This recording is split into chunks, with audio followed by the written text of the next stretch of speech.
ते म्हणला राजकारणाची पहिली पायरी आहे सख्या बापा विश्वास ठेवायचा नाही विठ्ठला. किमान आपलं तोंड सांभाळणं म्हणजे भक्ती.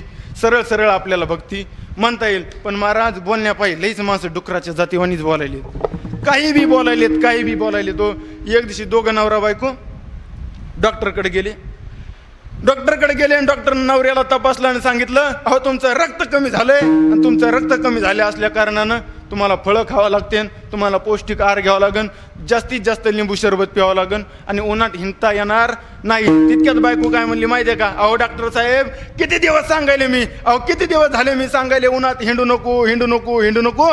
हिंडल्याच्या नंतर या असे डॉक्टराच्या मड्यावर पैसे घालावं लागतात महाराज. आता गंज खरंय पण कुठं काय बोलावं याची विठ्ठला. मग महाराज तोंड दड नसल्यामुळं माणसाला आणि ती महाराज माणसाची संपत. एक म्हातारी होती, मरायला झाली.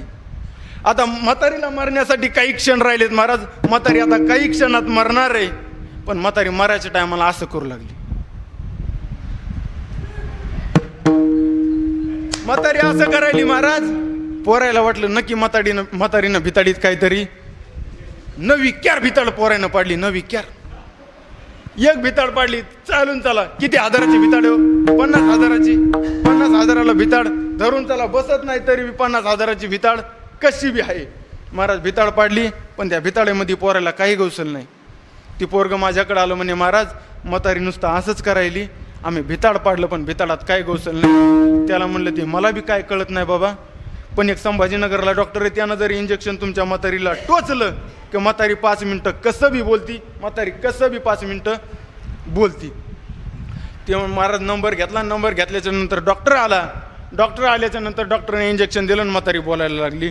आणि म्हातारी जशी बोलायला लागली तसं ती म्हातारी सांगू लागली, ए सुनबाई म्हणली, अरे तुला कव्हापासून सांगायले, अगं मग जीव जाता जाय ना तुला मी असं कव्हापासून करायले, हो अगं तुला कव्हापासून सांगायले. त्या शेजारणीकडे चाळणी दिलेली, तेवढी चाळणी घेऊन ये. मग आता मला सांगा हाव कशी आहे महाराज. हाव लई वाईट आहे. म्हणून मी सांगत असतो जे तुमच्याकडे ते मायाकडे देऊन टाका. तसं काय नाही. मी सोनं नाणं डागडागिने काळे मणी पांढरे मणी एका बाईनं मका दिली साहेब, मी घरी नेऊन म्हशीला सारली. मग महाराज ती म्हातारी होती पण तिचं लग्न झालेलं होतं. आता लग्न होणं म्हणजे अवघड झाले महाराज. आणि आता लग्न व्हायनात म्हणून मामा नुसता ठेपा लागले की माणसं पळतेच चालली. पळतेच. रात्री जरी ठेपा लागला ह्याच्या पोरीचं लग्न करायचंय, रात्रीत निघून चालली. मला एक सांगा, पहिले पुसात लग्न होते का मामा? नाही ना. पहिले पुसात लग्न होते का? ना पुसात. अहो साधा पुस महिना लागला तर माणसं म्हणायचे नग आता पोरगी बघायला सुद्धा जात नव्हती. अहो पुस महिना लागला तर पोरगी बघायला सुद्धा जात होते का? नाही. मग खरं सांगा पुसात लग्न होते का? आणि लॉकडाऊन मध्ये उसात झाले ना, काय सांगता तुम्ही, झाले का नाही महाराज? अवघड असतंय. त्याच्यामुळं मी सांगत असतो ज्याला जमन त्यानं लग्न करा, फक्त चांगली करा म्हणजे बेजारी होत नाही विठ्ठला. चांगली केली म्हणजे जरा बरं चलत आहे, नाहीतर मग अशा कुंकडं बोलत यात बाया, आहे का नाही? आणि मग ते आपलं रागाचं चालू होतं, आहे का नाही? एक जण काशीला गेला, मी विषय सोडू देत नाही, तुम्ही त्याचा ताण घेऊ नका. एक जण काशीला गेला आणि काशीला गेल्याच्या नंतर महाराज तिथलचा असा नियम आहे, तिथं काशीला गेलं बाबा काहीतरी सोडावं लागतं म्हणे. सोडावं लागतं. काय सोडायचं महाराज एक जणांना राग सोडला आणि घरी आला. आणि मग आता बघा जे माणसं काशीहून आले का महाराज ते घरी बसत नाहीत, ते ह्याच्या घरी जाते आणि त्याच्या घरी जाते आणि कशाचं कौतुक करते महाराज सांगताच येत नाही. काशीला गेलो होतो. अहो काय ते झाड, अरे अरे अरे अरे अरे अरे, अहो काय ती नदी खळखळ वाहती, अहो काय ते झाड, अरे अरे अरे, काय ते रोड काळे झर, इकडं का पांढरे येत का काय, मला काय मिळत लागा ना महाराज. आणि आता ते काशीला जे माणूस जाऊन आलाय ते जर आपल्या घरी आला तर महिला मंडळाला माहिती आता 1 कप चहाला धाड पडली. असं महाराज एक जण असं सांगता सासरवाडीला गेला. माणसाला कुठं जावं हे बी कळत नाही महाराज. असंच सांगता काशीहून आला आणि सासरवाडीला गेला. आणि सासरवाडीला गेल्याच्या नंतर आता तिथं सगळ्यात नाजूक नातं मेवणी बाईचं नातं. तिथं काय सांगायचं आता, आहे का नाही? मग काय झालं नाही म्हणून मला काय माहित नाही जास्त. मेवणी बाईचं नातं. आणि मेवणीनं मग विचारलं, दाजी अहो कुठं गेलते? मेवणी म्हणली आपलं ते काय म्हणली, दाजी म्हणले अहो मी काशीला गेलतो. अहो काशीला गेलतो, अहो काय सोडलं? अगं म्हणे छकू, अगं छबू, अगं मी काय सोडलं? म्हणे मी राग सोडला. महाराज पण मेवणी बाई लई चॅप्टर होती. गिलास घेऊन आल्या, दाजीला पाणी घेऊन आल्या.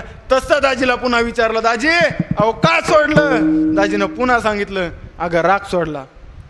पुन्हा गेल्या, अहो जेवणाचं ताट घेऊन आल्या. जेवणाचं ताट घेऊन आल्याच्या नंतर पुन्हा दाजीला विचारलंच, दाजी अहो काय सोडलं? दाजी म्हणे, अगं मी राग सोडला, मी क्रोध सोडला. पण महाराज जशा आतमध्ये गेल्या, भाजीत कतही मीठ टाकलेलं नव्हतं. दाजीनं सांगितलं, अगं मीठ घेऊन ये. महाराज मीठ घेऊन आले आणि मीठ घेऊन आल्याच्या नंतर पुन्हा मेवणीबाईनं विचारलं, दाजी अहो कसं काय सोडलं? म्हणले माया काही लक्षात नाही. महाराज दाजीला असा राग आला, पण मेवणी होती तिला मारता येईना गेलं. जरा पुन्हा गेले आणि गुलाबजांबूची ताट घेऊन आले, गुलाबजांबूची वाटी घेऊन आल्या. मेवणीबाई गुलाबजांबूची वाटी घेऊन आल्या. तिला वाटलं आता दाजीसाठी मी गुलाबजांबू आणले. पण महाराज पुन्हा मेवणीबाईनं विचारलंच, अहो दाजी अहो काय सोडलं? महाराज दाजीला असा राग आला, अशी भाई माग केली आणि कानाखाली टाकली. जाग्यावर मेवणी मिली. काय पाहता माझ्याकडे गेला विचारीचा जीव. म्हणजे हा राग आपल्यासाठी घातक आहे. मला हेच सांगायचं होतं. त्याच्या आधीचा आपला विषय चालू होता लग्नाचा, नाही त्याच्या आधीचा आपला सोन्याचा विषय चालू होता. मी तुम्हाला बरोबर आणतो. सोन्याची लय हाऊस असते महाराज.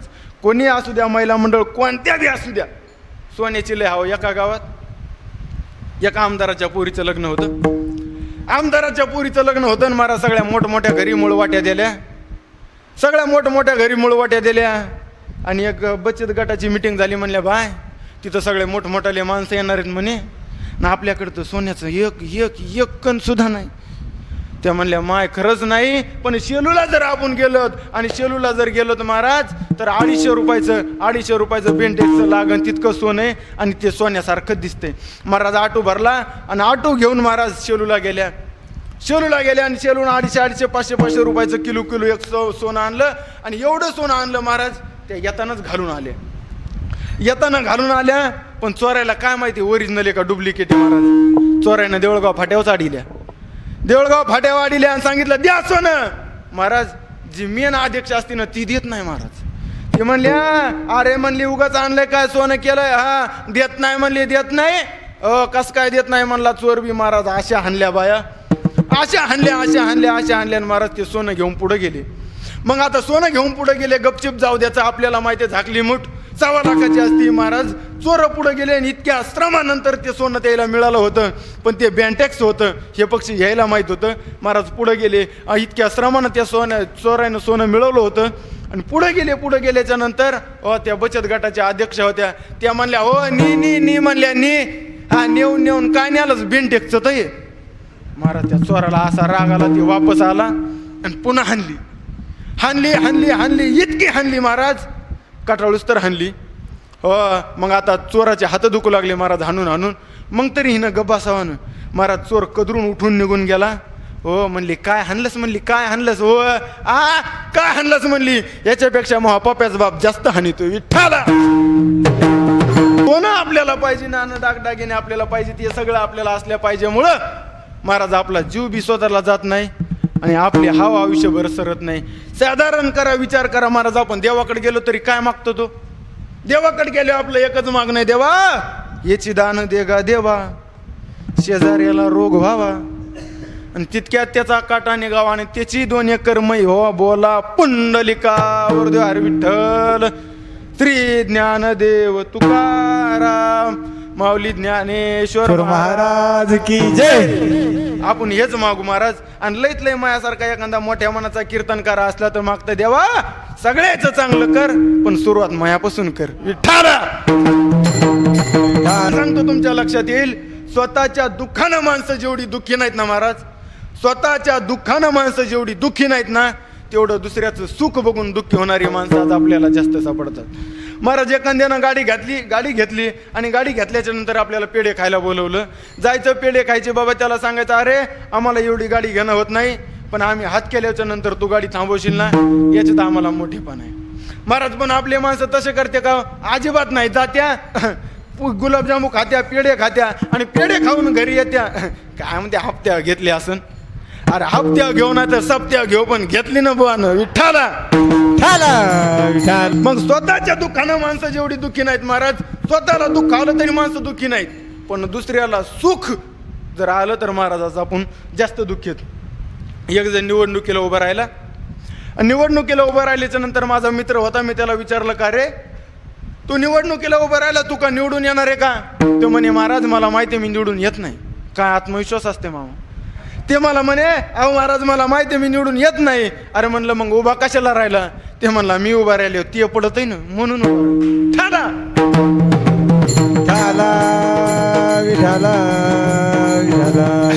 लय अवघड झालंय महाराज. आणि राजकारणावर तुम्ही आम्ही महाराज लोकांनी तर मला वाटतंय राजकारण बोलूच नाही. तुमच्या आमच्यासारखं तर राजकारणाबद्दल लागत नाही राहिला महाराज.